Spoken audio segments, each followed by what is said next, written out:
Actress Jennifer Aniston just gave a very revealing interview where she made some rare comments about what she calls the love triangle between herself, Angelina Jolie, and Brad Pitt.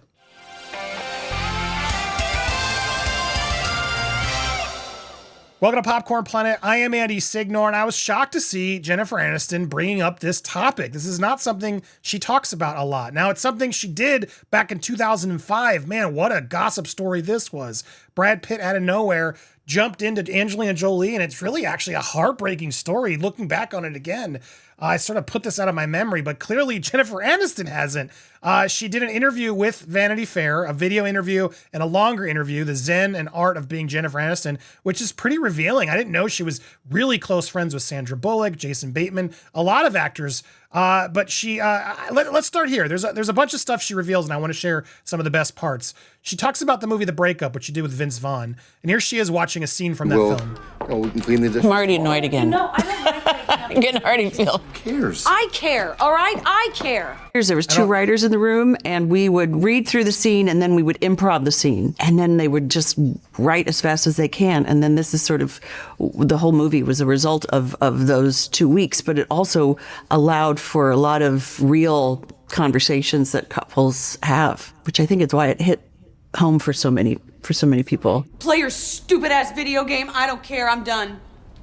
What? I am done. I don't deserve this. I really do not deserve this. This was a movie, I don't know if you remember it, but yeah, it wasn't that popular, but it was right after her breakup with Brad Pitt. I deserve somebody who gives a shit. I'm not spending one more second of this life with some inconsiderate prick. Now, keep in mind, she just revealed this was a lot of improv that she was doing hot off of the breakup, and she's going to talk about it. I might have just gone through a separation, that little separation. I'm sure nobody remembers that. So it was kind of cathartic to go right from that. And that's so when they came to me with the offer, they were a little nervous about making the offer because they thought, oh, is that insensitive? Is it inappropriate? But I actually thought what a great opportunity. I knew it would actually kind of benefit me emotionally, just as a human being, and also serve the script and the character pretty well. Yeah, she goes into a bunch of other, you can check out this video interview in Vanity Fair, but I want to go through some other reveals that came up as she actually then talked into more detail about that love triangle, about that. You might have heard about that breakup, which yes, everybody did. Again, check out the full article over on Vanity Fair. She reveals that she's friends with Sandra Bullock, a lot of the close friends. I didn't know all this. They interview them too as part of the interview. Gwyneth Paltrow was another close friend who she met decades ago when her Friends co-star David Schwimmer was filming The Pallbearer. I remember that film. Their love interests overlapped off screen as well. Ironically, I went to her and Brad's engagement party, meaning Pitt, the man who proposed them both. Aniston and Paltrow's friendship outlasted both women's Pitt chapters. But I can't help but ask, did they ever talk about Pitt? Oh, of course, Aniston says, waving her hand and sounding everything like Rachel Green. How can we not? We're girls, but they trade wellness and intel more than gossip. We're always swapping advice. What are you doing for this? What are you doing for that? Do you have a new doctor for this, etc.? Jason Bateman, also very close. Adam Sandler.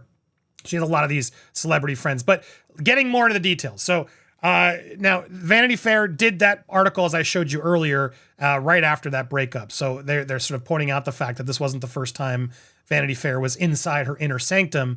And so that's when that 2005 story came, featuring Eat Your Heart Out photo shoot. She reclined the white button-down shirt, black panties, high, she always looks good, I'll be honest. But yeah, she clearly was trying to make a point. I haven't looked at that article in forever. I just remember the experience of doing it, which was kind of jarring. It was also such a vulnerable time. But yeah, that was one for the memoirs. She does admit she'll write a memoir when I have more to memoir. Journalism back then felt more like a form of sport. There's obviously some PTSD we all have, which is why these scare me. She means interviews. How are they going to misinterpret my words or take something out of context? And one line nowadays. Though Aniston's positivity and resilience are threaded throughout the old Vanity Fair piece, her candid statements about her breakup between Pitt and Angelina Jolie made tabloid tidal waves, arguably launched the celebrity gossip corner of the internet. Snarky blogs like Delisted and Perez Hilton made a meal out of it. Aniston calls the era of her tabloid life the love triangle. There she is, actually coining it, and details her survival approach. Just pick yourself up by the bootstraps and keep on walking, girl. It was such juicy reading for people. If they didn't have their soap operas, they had their tabloids. Of the media frenzy, Aniston says, "It's a shame that it had to happen, but it happened. And boy, did I take it personally. They were sort of building us up and then tearing you down," she says, before comparing herself to a piñata. Almost immediately, she recognizes the line as one of her own from her show, The Morning Show. "Oh my gosh, did I just quote The Morning Show?" But then she gets back on track. "I didn't have a strong enough constitution to not get affected by it. We're human beings, even though some people don't want to believe we are. They think you signed up for it, so you take it. But we really didn't sign up for that."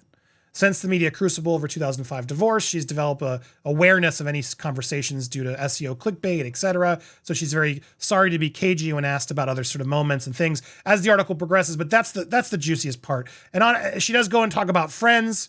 Hold on, here it was. She does share a story just about how sad it all was. "We've been mourning Matthew for such a long time because his battle with that disease was really hard on him to fight. As hard as it was for all of us and his fans, there's a part of me that thinks this is better. I'm glad he's out of that pain." As she looks out solemn to I just can't even imagine how sad. So yeah, she really reveals a lot. And how she doesn't date a lot. She also was with Justin Theroux. They asked Jason Bateman about it. "It's not surprising to me that she's not some serial dater, not because she's overly picky or snobby. You don't need to be some superhero to grab her attention. If you're comfortable in your skin, she gravitates to you. The challenge for a guy is to see past her fame and charisma and presence and beauty and not be distracted by that and tune into the stuff at the deep core." In fact, she then goes into the rumors about Barack Obama, that she's dating him, which she went out there and shut down. She says, no. I know Michelle Obama better than the president. I saw her recently. I was lucky enough to have dinner with her a month ago, not sharing any more details, but the rumor wasn't even brought up. That rumor's bizarre to me, but a lot of people are buying it. Either way, interesting to see her still bring this up and so strong and mature about it. Good to get some promotion to her new show, which she's producing and doing. So she's got some other projects in the work. But as you go back and relive this one, man, because I just went and did, I got to give her props. Like, this was a brutal period where, she was about to have children with Brad Pitt. She's literally, that was the whole plan. I wanted to have children, never give that experience for a career. She talks about it. Here it is. I can't say it was one of my highlights of the year when she saw photos of Jolie and Pitt in Kenya. When Brad and Jen were in the marriage, having baby was not his priority ever, says one mutual friend. It was an abstract desire for him, whereas for Jen, it was much more immediate. So there's a part of Brad's that's diabolical. Did he think, I need to get out of this marriage, but I want to come out smelling like a rose, so I'm going to let Jen be cast as the ultra feminist. I'm going to be cast as the poor husband who couldn't get a baby, so I had to move on. And then obviously as that happened and everybody was sort of fighting for their thing, he can do whatever he wants. We're divorced, but you can see why there's a sensitivity chip that's missing. He went in not only to go with the Angelina, who, it was pretty gross the way she sort of handled it too, being the other woman. They went and had like 10 kids. It's wild. This article, and you go back and do it, is pretty. There's one more, where was the line? Here it is. Instead of being reveled as the other woman, Jolie posed for pictures on an energetic round of appearances as a goodwill ambassador for United Nations, and then trumped even the public relations bonanza by adopting another orphan. In the blink of an eye, the twice divorced Jolie, previously known as a tattooed vixen with a taste for bisexuality, heroin, brotherly incest, mental institutions, and wearing her husband's blood, had morphed into a globe-trotting humanitarian who seemed to be channeling Audrey Hepburn. This is very accurate, the way Angelina Jolie managed to pivot things. So anyway, my point in bringing this back up is kudos to Jennifer Aniston. Not only has she gotten through it all, but most recently, we did a report on this when it happened. Pitt and Jolie and Aniston had this moment. What's up, Pitt? Hey, what's up, Aniston? When they both won awards at the SAG Awards, I believe it was. And this moment went viral, seeing them both sort of friendly say hi to each other. She's so much the better person in this instance, because he kind of was a scumbag through that period. And she made herself look like such a classy pro. And they did it. And good on them, man, for being adults. That's the strongest thing, when you can get over a relationship, move on with your life, and do all that. Bravo to them. So look, I love this phase of Jennifer Aniston. I got to be honest. She seems unafraid, willing to say what she wants, to bring up the love triangle and remind everybody about what Jolie actually did. She's always out there trying to paint herself as the better person, but it's clear what happened.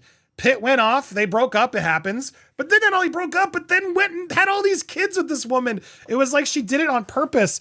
What do you think about this? Does this make you like Aniston better, worse? I want to hear your thoughts. Make sure you leave your comments down below. Before you do, hit that subscribe button, hit the bell for alerts, and smash that like. We got a lot more coming your way here on Popcorn Planet, so make sure you stay tuned. Thank you guys so much for watching.